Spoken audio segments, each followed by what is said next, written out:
Oke teman-teman, balik lagi dengan saya Fikri. Seperti biasa saya akan mereaction soal sepak bola Indonesia dan juga tanggapan komentar dari netizen soal sepak bola tanah air. So, seperti apa tanggapan mereka? Mari kita simak sama-sama. Let's go!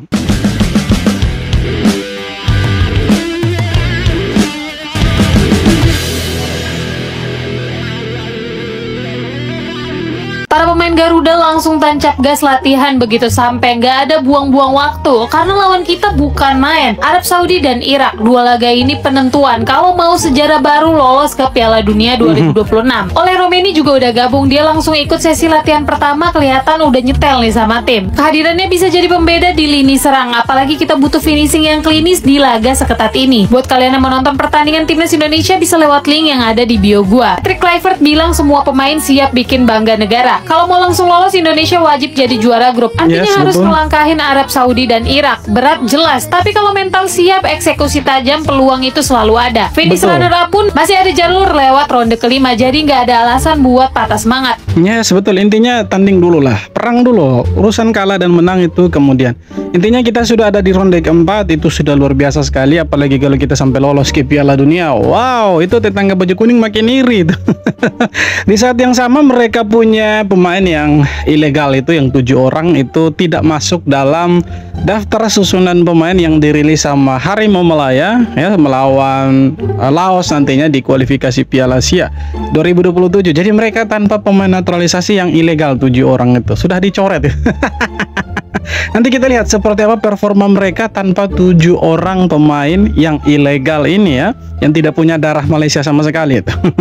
Untuk timnas Indonesia, semangat latihannya semoga dapat 6 poin itu bermain di Arab Saudi nantinya. Ya, kita doakanlah yang terbaik untuk timnas. Presiden FIFA foto bareng Datuk Hamidin tak berarti apa-apa. Publik Malaysia sempat menyoroti foto Giani dan Datuk Hamidin, berharap perwakilan Malaysia itu dalam misi penyelesaian hukum FAM. Namun faktanya Datuk Hamidin hanya menghadiri pertemuan FIFA, Council dan FAM sendiri masih belum mengajukan banding sejak hukuman dijatuhi FIFA 26 September 2025. Lu bukan Erick Thohir, cowok. Kecuali lu Erick Thohir ya oke lah ya. Tapi mereka masih punya waktu 10 hari ya, 10 hari, bukan 10 hari lagi sih sebenarnya. Tinggal beberapa hari lagi lah, 4 atau 5 hari untuk banding itu. Jadi kalau mereka tidak segera banding, maka 7 pemain yang dinyatakan ilegal ya, yang dokumennya itu dipalsukan ya, tidak bisa bela timnas Malaysia lagi. Dan ya sudah pasti akan ada sanksi-sanksi yang lebih berat yang menanti Malaysia dan 7 pemain itu. Oh, ngeri ini. Inilah prediksi peluang lolos langsung ke Piala Dunia yang dibuat oleh Football Match Data, di mana timnas Indonesia menurut Football Match Data memiliki persentase peluang lolos terkecil dari 6 tim yang akan berjuang di round 4. Yaps, menurut Football Match Data, peluang timnas Indonesia lolos langsung ke Piala Dunia melalui babak round 4 itu hanya sekitar 7% guys. Sedangkan persentase terbesar itu diraih oleh Arab Saudi dengan peluang 62%. Peringkat kedua ada Qatar dengan peluang 48%. Dan ketiga ada Irak, 4 Uni Emirat Arab, dan 5 ada Oman. Tapi pertanyaannya, apakah memang sekecil itukah peluang timnas Indonesia untuk bisa lolos ke Piala Dunia melalui round 4? Nah, tantangannya di sini guys. Disinilah para pemain timnas Indonesia harus membuktikan kalau survei yang dilakukan oleh Football Match Data ini salah. Karena timnas Indonesia memiliki peluang yang besar juga untuk bisa lolos ke Piala Dunia 2026. So, kalau menurut kalian gimana guys? Ya wajar sih, kita punya persentase itu hanya 7% ya peluang lolos langsung ke Piala Dunia, karena yang pertama kita negara yang kecil menurut mereka, sepak bolanya baru bangkit, yang kedua, dan yang ketiga itu kita bermain sebagai tim tamu itu di negara Arab. Jadi wajar kalau mereka tuh mengunggulkan negara-negara Arab yang secara kapasitas mungkin lebih bagus dari Indonesia, bertindak sebagai tuan rumah. Secara rank FIFA pun mereka di atasnya Indonesia, dan Indonesia mungkin ya baru ya, tim debutan ya di kualifikasi Piala Dunia sampai ke ronde keempat ini dan negara non Arab. Jadi wajar kalau ya banyak yang meremehkan Indonesia lah, wajar itu teman-teman, kita ya santai saja. Finally, tim bola sepak Malaysia dah keluarkan senarai pemain untuk skuad Harimau Malaya pada bulan Oktober ni. Okey, ramai yang menantikan name list ni keluar sebab kita pun tahu Harimau Malaya sekarang tempang kehilangan 7 pemain warisan. Jadi kita nak tengok jugalah player-player yang mampu menggantikan ke-7 pemain warisan ini. Kita masih lagi belum dapat jawapan, masih lagi belum appeal, masih lagi kes ni belum selesai, tapi hidup kena diteruskan. Perlawanan bola sepak tidak boleh ditangguhkan, maka bulan ni ada game yang kita kena menang. So korang boleh baca sendiri senarai pemain-pemain yang akan bermain untuk Harimau Malaya pada bulan ni. Goalkeeper macam biasa Azri Ghani, Haziq Nazri dan juga Shihan Azmi. Okey, Shihan pun kita nampak tengah on form sekarang dengan JDT. Lagi-lagi hari tu jadi hero untuk JDT lawan dengan kelab Liga Jepun. Lepas tu dekat pertahanan, of course, kehilangan Facundo Garces, antara player favourite aku, memang satu kehilangan yang besar. Jadi tanpa 7 pemain ini menarik teman-teman, karena di beberapa pertandingan belakangan ini Malaysia selalu menang ya, dengan kehadiran 7 pemain naturalisasi yang ilegal itu. Mereka selalu dapat kemenangan yang ya cukup menjanjikan lah, dan pertahanan mereka cukup bagus ya. Tapi nanti kita lihat lawan Laos dan pertandingan berikutnya ya, lawan Vietnam lah kalau tidak salah tahun depan itu. Apakah masih segacor ketika dibela sama 7 pemain ilegal itu, atau seperti apa, atau justru jadi harimau ompong nantinya nih. Tapi layak ditunggu lah. Timnas Malaysia dipastikan jadi ompong saat melawan Laos di kualifikasi Piala Asia. Pasalnya 7 pemain naturalisasi mereka kena sanksi FIFA dan mulai menjalani hukumannya. Udah dilarang berkecimpung di sepak bola selama 12 bulan. Masih didenda masing-masing 40 juta rupiah pula. Hal itu tentu membuat Malaysia benar-benar kehilangan taringnya. Bro Paulo Jose juga mengakui hal itu dan sangat sedih dengan kasus yang menimpa mereka. Pemain Kuala Lumpur FC yang dinaturalisasi lewat jalur sah selama 5 tahun di Malaysia ini bilang yang intinya perjuangan harus terus berlanjut dengan atau tanpa pemain berdokumentasi ilegal ini. Malaysia sendiri masih memimpin klasmen grup F meski disanksi FIFA. Sekjen AFC bahkan sudah bilang yang di-banned cuma pemain ilegalnya saja. Tim dan federasinya masih tetap gas terus. Sebenarnya yang dui standar itu bukan FIFA-nya sih menurut saya, tapi yang dui standar itu AFC-nya. Kenapa dui standar? Karena ada sekjen AFC-nya itu orang Malaysia teman-teman. Jadi ya kalian tahulah hukuman untuk Malaysia harusnya seperti apa, tapi jadinya seperti apa. Karena apa? Ada orang dalam mereka tuh, bahkan sekelas sekjen Pak. Aduh, jangan ragu lah. Jadi ya timnasnya itu tetap lanjut, tapi yang disanksi itu pemainnya itu sama federasinya. Tapi timnasnya tetap lanjut itu. Nanti main bulan inilah tanggal 9 kalau saya tidak salah lawan Laos. Itu nanti tanpa 7 pemain naturalisasi abal-abal, tanpa 7 pemain ilegal gitu. Sudah terbiasa bersama timnas Indonesia, Dean James tidak peduli dengan tekanan puluhan ribu supporter Panathinaikos yang dikenal sangat agresif di Eropa. James sama sekali tidak gentar memainkan laga ini karena sudah terbiasa menghadapi tekanan bersama timnas Indonesia. James menyebut ini hanya pertandingan biasa. Halnya sudah teruji di hadapan puluhan ribu supporter Garuda. Di laga ini, ia juga berduel langsung dengan Tete, main cepat, kuat, dan penuh trik. Lawan yang bisa menjatuhkan siapa saja. Meskipun begitu, Dean James melihatnya bukan sebagai ancaman, dan benar saja Dean James pemain gemilang dengan 2 asis penting yang membawa kemenangan bagi klubnya. Ya, jadi ini bukan pemain abal-abal ya teman-teman, bukan naturalisasi abal-abal. Ini naturalisasi asli, punya garis keturunan Indonesia, bukan seperti yang di sana yang tiba-tiba sudah jadi orang Malaysia. Kalau Dean James ini memang dia the real orang Indonesia, ada darah Indonesianya. Jadi ya bawa nama ASEAN itu harum lah di Eropa sana ya. Itu hanya orang Indonesia, sedangkan yang lain tidak ada itu. Apalagi yang jersey kuning yang pakai cara kotor untuk naturalisasi itu tidak ada, hanya Indonesia.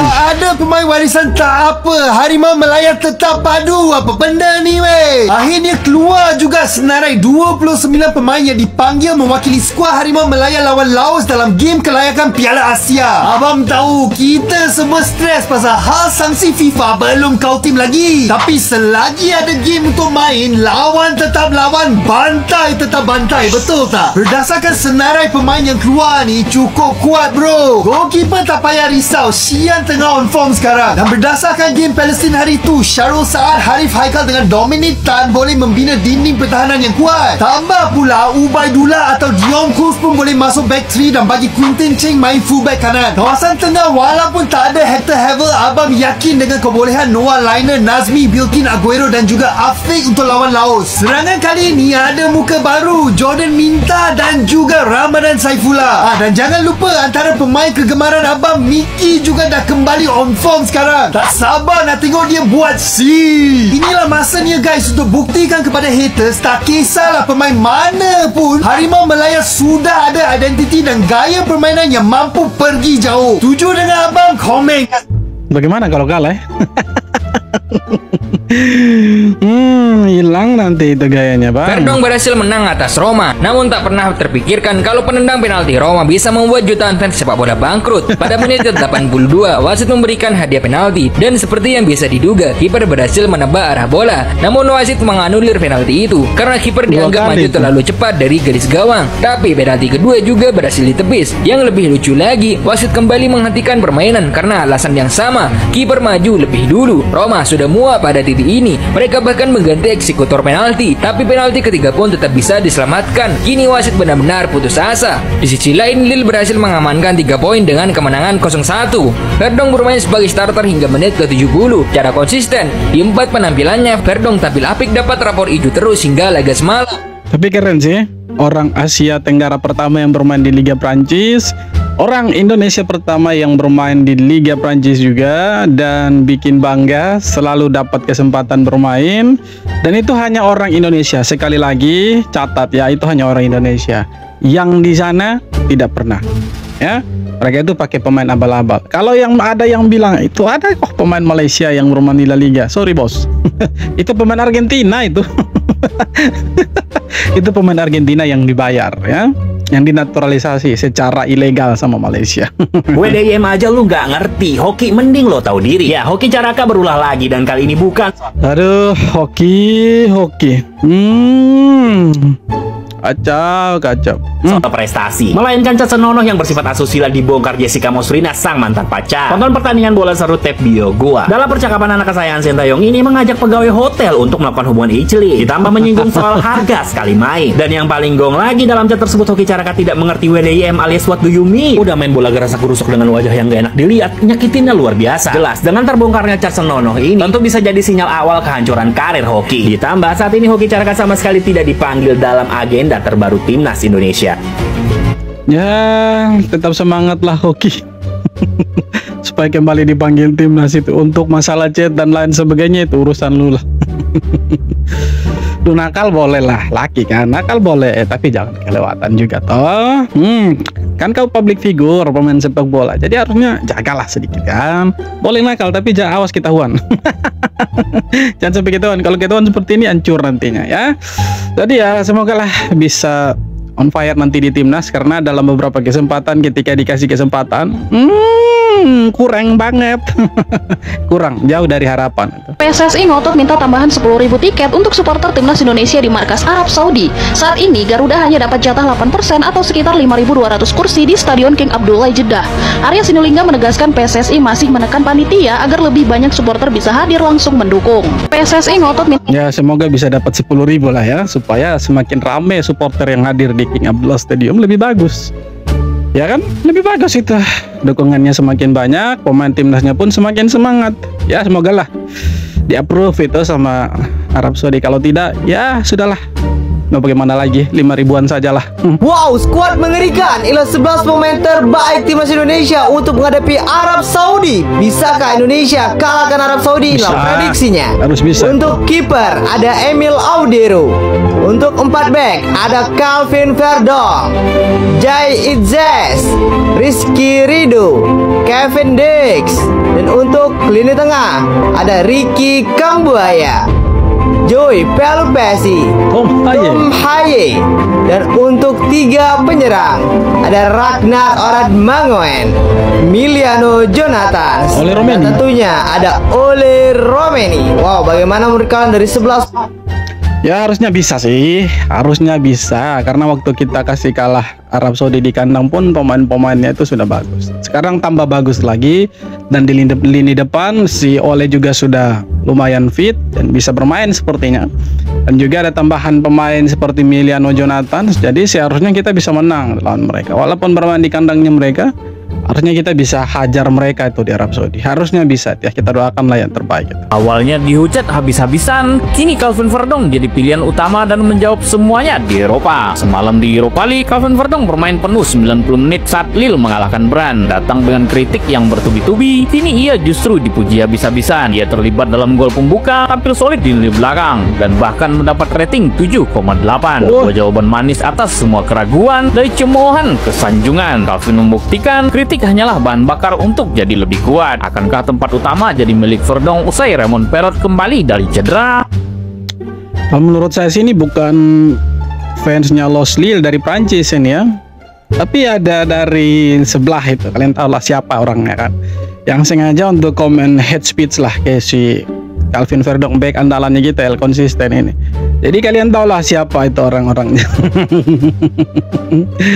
Tidak perlulah kita sebutkan asal usulnya, tapi teman-teman semua sudah tahu siapa sih orang-orang yang menghina dan menghujat Calvin Verdong. Tapi sudah dibuktikan lah sama Calvin Verdong kalau memang dia layak untuk bermain di sana ya.